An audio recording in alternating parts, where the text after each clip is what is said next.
আসসালামু আলাইকুম, আমি নাইম দক্ষিণ কোরিয়া থেকে। নিশ্চয়ই আমার মতন প্রত্যেকটা প্রবাসী, প্রায় 1.5 থেকে 2 কোটি প্রবাসী আজকে আমরা টেনশানে আছি। সেকেন্ডে সেকেন্ডে সেলফোনটাকে ফেসবুক অ্যাপসটুকে স্ক্রলিং করছি, গণমাধ্যমে অনলাইনে আমরা নজর রাখছি, কিন্তু লাস্ট 2 and 3 আওয়ার্স আপনারা নিশ্চয়ই কোনো আপডেট পাচ্ছেন না। সম্ভবত এই মুহূর্তে সারা বাংলাদেশের ইন্টারনেট কানেকশনটা ডিসকানেক্টেড করে দেওয়া হয়েছে, যার কারণে আমি আমার ফ্যামিলি বা ফ্রেন্ডসদের মধ্যে যারা বাংলাদেশে অবস্থান করছে তাদের কাউকেই ইন্টারনেটে পাচ্ছি না। আর এইটা 100% সরকারের সিদ্ধান্তেই করা হয়েছে, কিন্তু এই সিদ্ধান্তটাও কি সঠিক নেওয়া হলো? হয় নাই। মানুষের মধ্যে আতঙ্ক তৈরি হবে, মানুষের মধ্যে ক্ষোভ তৈরি হচ্ছে এই সকল অ্যাক্টিভিটিসের কারণে, যে স্বাধীন একটা রাষ্ট্রের মধ্যে আজকে আমরা যা দেখছি, দুই পক্ষই, একটা পক্ষ আন্দোলন করছে, আরেকটা পক্ষ দমানোর চেষ্টা করছে, আরেকটা পক্ষ আবার এই সুযোগটারে কাজে লাগানোরও চেষ্টা করছে। এটা কিন্তু বাস্তবতা, প্র্যাকটিক্যালি আমরা সব কিছু যখন অবজার্ভ করি। কিন্তু আসলে সমাধান কোন দিকে?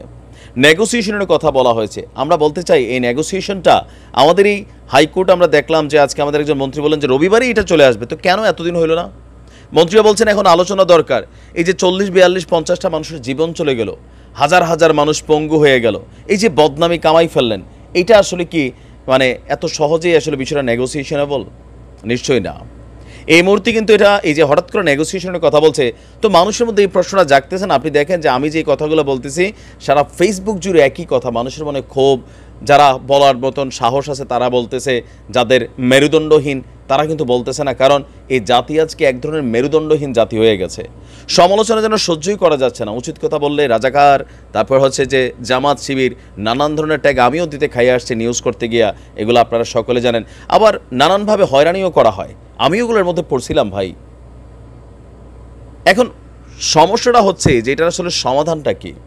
আজকে সরকারের পক্ষ থেকে শিক্ষামন্ত্রী, 2-3 মন্ত্রী দেখলাম, আবার মুক্তিযোদ্ধা মন্ত্রী, হ্যাঁ, শরীর নিয়ে মোটামুটি হাঁটতেই পারেন না, তিনি বলতেছেন অস্ত্র জমা দিছি, ট্রেনিং ভুলি নেই। তা আপনার এই বয়সে ট্রেনিং দিয়ে কী কাজে লাগবে? আপনি তো সেই যুগের মতন এখন দৌড়ে দিতে পারবেন না, তাই না? যুদ্ধ করতে গেলে একটা ফিট বডি লাগে। তো এই ধরনের কথাবার্তা হয় কি, যে এটা দুইটা পক্ষকে উস্কানিমূলক অবস্থান নেওয়া যায়। বুঝা হোক না বুঝা হোক, প্রধানমন্ত্রী স্লিপ অফ টাং হোক, যেই কথাটা বলছেন সেই কথার পরপর সারা বাংলাদেশে একটা মিস মেসেজিং যাক, সঠিক মেসেজিং যাক, যে যার মতন ভাইবা আন্দোলনটা একটা বড় আকার ধারণ করে ফেলছে। ছাত্রলীগ হুট করে ভাবছে যে না, this is the right time, চাইলে ছাত্রদেরকে পিটানো যায়, কিন্তু ছাত্রলীগও বুঝতে পারে নাই যে নিজেদেরকে বোরকা পরা পালাইতে হবে বাংলাদেশের বিভিন্ন জায়গা থেকে। ছাদ থেকে ফেক আপ পর্যন্ত ফালাই দেওয়া হয়েছে, কি নির্মম চিত্র আমরা দেখছি। আলহামদুলিল্লাহ বলা হচ্ছে পুলিশের বিভিন্ন জায়গায়, পুলিশ যেমন কিছু কিছু পুলিশ আমরা যাদেরকে দেখছি যে অতি উৎসাহী হয়ে ঘটনা ঘটাচ্ছে, আবার তাদের বিরুদ্ধেও ছাত্রছাত্রীরা বা ওই যে বললাম না থার্ড পার্টি যারা এটা সুযোগ সুবিধা নিতে চায় তারাও ঢুকছে। তো এখন সবাইকে আমরা আম জনতার কাতারেই দেখছি। রাজনৈতিক পরিচয় সবারই আছে, এর বাইরে সবার একটা পরিচয় হচ্ছে জনগণ। বঙ্গবন্ধু একটা কথা বলে গেছিল যে আগুন নিয়ে খেলতে নাই, এই জাতিকে দমাই রাখা যায় না। আর বাংলাদেশের ইতিহাসের সাথে, স্বাধীনতার সাথে যে দুইটা জিনিস খুবই কানেক্টেড, ছাত্র এবং আম জনতা। আজকে যাদেরকে মাঠে দেখছেন শুধু তারা না, তাদের পরিবার দেশে বিদেশে ঘরে বাহিরে আরও 1 থেকে 10 গুণ মানুষ কিন্তু একত্রিত হয়ে রয়েছে। যে কোনো মুহূর্তে একটা বড় ঘটনা ঘটতে পারে।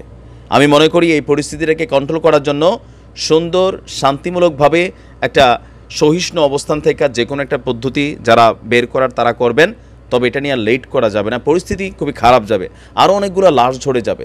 এই যে ইন্টারনেট বন্ধ, মানুষের মনে টেনশন, আবার বিভিন্ন বাড়িতে বাড়িতে পুলিশের অভিযান, যারা ছাত্র আন্দোলনের নেতৃত্ব দিচ্ছে, এগুলো কিন্তু সমালোচিত অ্যাক্টিভিটিস, অনেক ভিডিও আসতেছে। এগুলো কি আপনাদের দায়িত্ব? এটা আপনার ডিউটি। একটু তো আসলে সচেতন হন, একটু বুঝের হন, পরিস্থিতিটাকে একটু অবজার্ভ করার চেষ্টা করুন। আল্লাহ প্রিয় মাতৃভূমিকে রক্ষা করুক। আসসালামু আলাইকুম।